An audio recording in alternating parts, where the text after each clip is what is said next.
If God is merciful, why hell? The majority of the adherents of the Abrahamic religions, namely Jews, Christians, and Muslims, believe in the concept of the Day of Judgment, as well as heaven and hell. Unlike the believers in reincarnation, in which the dead are believed to be reborn into a better or worse life according to their deeds in the last life, the adherents to the Abrahamic religions believe that there are only two lives, the first being from the mother's womb, and the second when a person is resurrected on the Day of Judgment to account for their deeds. Reward versus punishment. So, in general, people believe in the concept of reward and punishment in various religions, but not in the same linear form. In Islam, similar to Judaism and Christianity, God is looked upon as a just God. He is hasty to reward and slow to punishment. But one may ask, why would he punish if he is a loving God? It all boils down to whether we believe in God or not. If we believe in him and his supreme justice, then it would make sense that he would guide us to the straight path. This is only possible through revelations sent down to his prophets, which they relayed to their people. In all preserved scriptures, one sees evidence of the loving kindness of the Creator. This is manifested in numerous verses through which he shows guidance to mankind so humans would not err.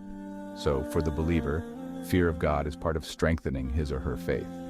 One knows that in believing in God, he must have love, fear, and hope in him. Love and hope are two lengthy subjects. So, since the issue of hell and the justice of the Creator are being discussed here, we concentrate on the attitude of a believer toward fear of God, which will ultimately save him from hell. The believer knows there are rewards and punishments and the ways which one may achieve either one. So, he distances himself from God's punishment and draws himself toward his pleasure and mercy, and thus he attains greater spiritual fulfillment.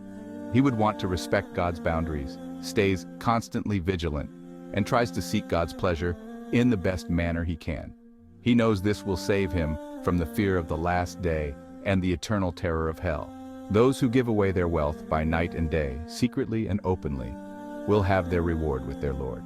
They will feel no fear and will know no sorrow. Quran 2:274. As described in the Quran, a believer who has an awareness of God and sincerely reflects on his attributes will immediately begin to experience that inner awe that is due to his majesty and superiority. Thus, his infinite power will create within the believer a fear full of absolute awe.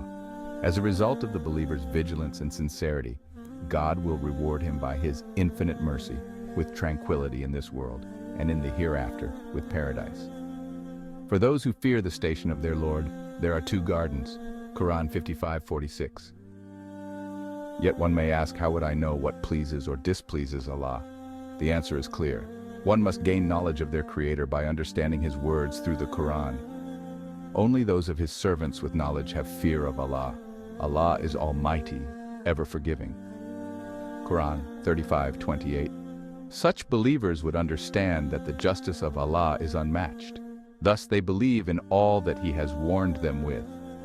Believers are those who affirm the Day of Judgment, those who are fearful of the punishment of their Lord. No one is safe from the punishment of his Lord. Quran 70:26-28.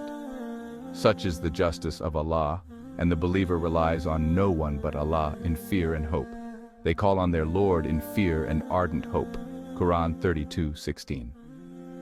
About this issue, Prophet Muhammad, peace be upon him, said, "When the heart of a believer is filled with these two feelings of hope and fear, Almighty Allah fulfills his hope and saves him from what he fears."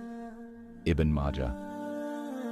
What about those who reject the Day of Judgment when they meet their Lord and witness the heaven and hell? The real losers are those who lose themselves and their families on the day of rising. Is not that clear loss? They will have awnings of fire above them and awnings below them. By that Allah strikes fear into his servants. O my servants, fear me. Quran 39:15.